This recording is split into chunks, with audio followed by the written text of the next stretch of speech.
dog stand.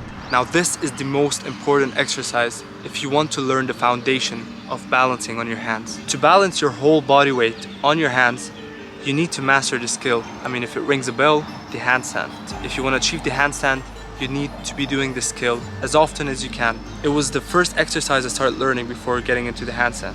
Alright, so to do this exercise the correct way, first just place your hands on the ground, shoulder width apart, and then slight bend in your arms. Put your knees almost on your elbows or triceps and just lean forward until you can get your feet off the ground. Now if you can't get your feet off the ground, don't worry, just try to go 1 foot at a time off the ground until you're eventually bouncing on your hands. Now there were so many videos I watched which usually recommend putting your knees right on your triceps like that.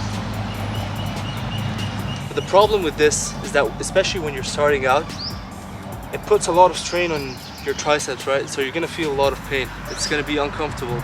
Alright, so you put your knees around your triceps and then just lean forward, get your feet off the ground. It's important when your feet are off the ground to use your hand, just grip the ground, okay, almost like you're grabbing the ground, and use your fingers to push back, right? So your fingers right there, when you're falling forward, just push back to avoid falling forward.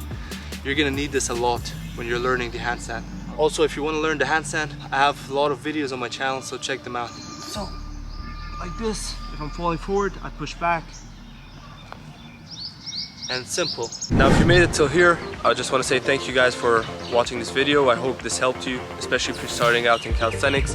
You can check out my channel. I have a lot of videos that will help you, especially if you're a beginner. I also have a free 1-month workout program that you can check out in my description. So the link is there. Check it out, it's for free. And I'll see you guys soon. Peace.